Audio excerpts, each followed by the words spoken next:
Far too often in business and life, things are left unsaid. We tell ourselves that we do it to preserve the peace in our relationships. But in reality, we are afraid of what might happen when we have those fierce conversations.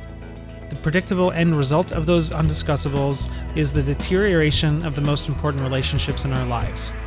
In Fierce Conversations, Susan Scott gives us 7 principles and 3 tools that we can use to get back into action and finally have some real talk in the most important areas of our lives.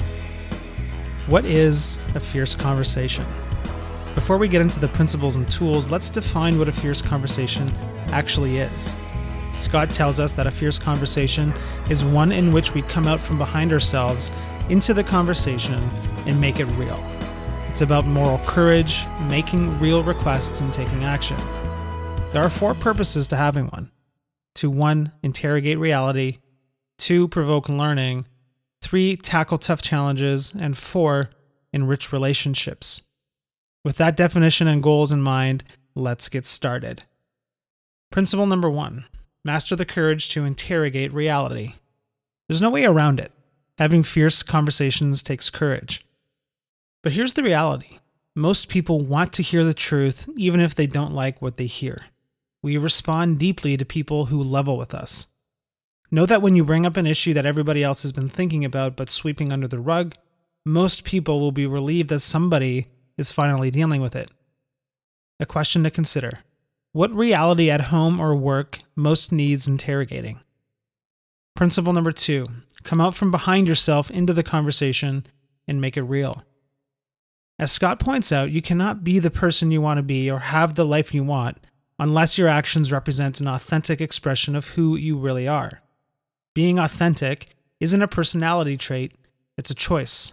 And until you choose to show yourself to the people in your life, you will never have the conversations you want or need in order to get there. Here's a question to ask yourself to determine whether or not you're being authentic in your relationships. Are you sharing your dark days with the people who you are closest with? We all have them. Where and with who am I failing to show up authentically? Principle number 3, be here, prepared to be nowhere else. There is a basic human need for people to be known. Joseph Pine articulates this perfectly in his book, The Experience Economy. The experience of being understood versus being interpreted is so compelling you can charge admission. Knowing this, our goal in any conversation needs to be to help the other person feel understood and known. Even better, you should set time aside specifically for that goal to be met, not as an add-on to your performance or project review, but with the sole purpose of talking to the other person about whatever they deem to be most important. You'll do that by using a tool called mineral rights, which we'll cover in the tools section of the summary. Question to consider. Who would benefit from my undivided attention? Principle number 4, tackle your toughest challenge today. One of the greatest gifts that fierce conversations will give you is the ability to tackle your toughest challenges. No longer will you punt them down the road to deal with them later when you, quote unquote, have more time. There's a saying that a problem named is a problem solved. So before you'll be able to get any use out of the tools we'll cover in the tools section, you need to have the ability to identify the issues that need to be resolved with them. If you need to confront someone's behavior, do not begin by asking that person how things are going or by complimenting him or her. As Scott says, don't surround your message with pillows. Come straight at the issue and get right to the point. We'll cover exactly how to do this in the tools section. Question to consider. What conversation am I dodging? Principle number 5, obey your instincts. Scott suggests that the most valuable things any of us can do is to find a way to say the things that can't be said. These are the thoughts that go running through our head all day while we are interacting with people. For instance, your spouse tells you that they're thinking one thing, but everything in your being tells you that they are thinking something else. An easy way to bring this up is to say something like, "Would you like to hear something I'm feeling right now?" Then, if they agree, share your thoughts. It's an ingenious way to get a real issue on the table without feeling awkward doing it. Question to consider. What messages have been beckoning me? Principle number 6. Take responsibility for your emotional wake. As a leader, there are no trivial comments. There are most certainly things you've said in the past that have had a devastating impact on someone who was looking for your approval without you even knowing it. Sometimes even innocent questions like, "How's that project going?"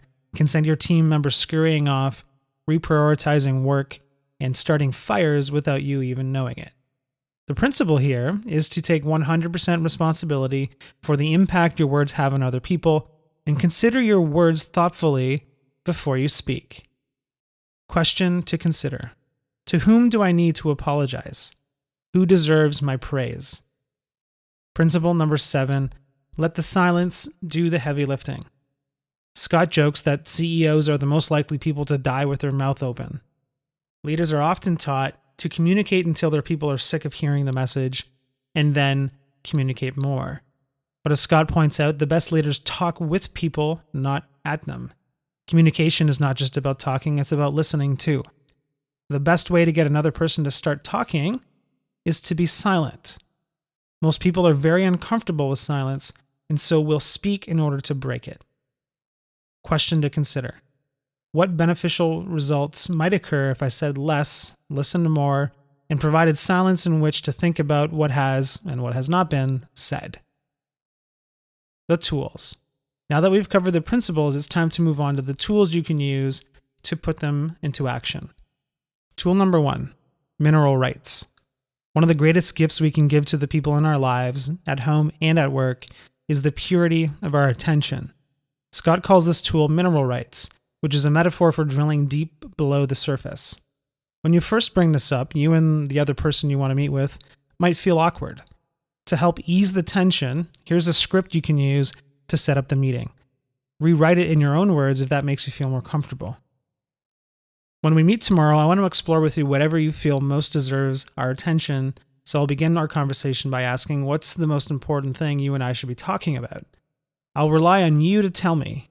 If the thought of bringing up an issue makes you anxious, that's a signal you need to bring it up. I'm not going to preempt your agenda with my own.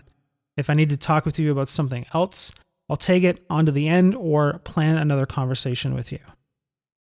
To get greater clarity on the things that are on the mind of the people who are most important to you, and you can do this with yourself, by the way, ask your partner to take the following steps. Step number 1, have them identify their most pressing issue. Step number 2, ask them to clarify the issue. What's going on and how long has it been an issue? Step number 3, ask them to determine the current impact. How is it impacting them? What results are being produced or not because of it? How is it impacting others? What emotions are they feeling about the issue? Step number 4, ask them to determine the future implications. If nothing changes, what might happen? What's at stake here for them? For others? When they consider those possibilities, what emotions come up? Step number 5, have them examine their personal contribution to the issue. Step number 6, have them describe the ideal outcome. What difference will having the issue resolved make? What results will they enjoy? What are their emotions when they imagine the ideal outcome? And step number 7, have them commit to action. What is the most potent step they could take to move this issue towards resolution? What's getting in their way from doing it? When will they take the first step? Because having a conversation this deep is new for most people, there are some common mistakes that might show up. Try to avoid them. Number 1, doing most of the talking. Don't do that. Number 2, taking the problem away from someone. Some people are very skilled at handing back problems. Don't let that happen. Number 3, not inquiring about feelings. If you don't check in with their emotions, nothing much will change. People make decisions to change emotionally, not rationally. Number 5, delivering unclear messages, unclear coaching, and unclear instructions. Your goal should be to deliver no coaching or messages because you're trying to get them to solve the problem for themselves. But if you absolutely must, do it clearly and succinctly. Number 5, canceling the meeting. Just don't do that. Number 6, allowing interruptions. Turn off everything that might distract you from the conversation. Close your door, put away your phone, and shut down your computer. Whatever you need to do. Number 7, running out of time. Every mineral rights conversation concludes with clarity about the next most important step. If that step needs to be another conversation, schedule it. And number 8, assuming your one-to-ones are effective. Tool number 2, preparing an issue for discussion. Sometimes there are issues you'll want to resolve as a group or where you need the input of the group to resolve it. Preparing for these types of meetings in the following way allows you to accurately and clearly state the issue and makes good use of everybody's time. Even better, put this into a document that you can distribute before the meeting so people can come prepared. Step number 1, state the issue. Get to the heart of the problem in no more than 1 or 2 sentences. Is it a concern, challenge, opportunity, or recurring problem that is becoming more troublesome? Step number 2, communicate the significance. Your job here is to determine what's at stake. Is it a gain or loss in revenue? Gaining or losing a new customer? Gaining or losing an employee? Step number 3, communicate your ideal outcome. What specific results do you want? Step number 4, give relevant background information. Using bullet points, give the information that you feel will be helpful for the group, considering the resolution of the issue. How, when, and why the issue began is a good place to start. Step number 5, tell them what you have done up until this point. Tell them what you've done so far and what options you are considering. And finally, step number 6, tell them what help you are looking for. Tell them the result you were looking for. For instance, are you looking for an alternative solution because you don't like the ones you've come up with? Or are you hoping they'll give you feedback on what you plan on doing? Tool number 3, the confrontation model. Finally, we end with the confrontation tool, which will allow you to confront tough issues with courage, compassion, and skill.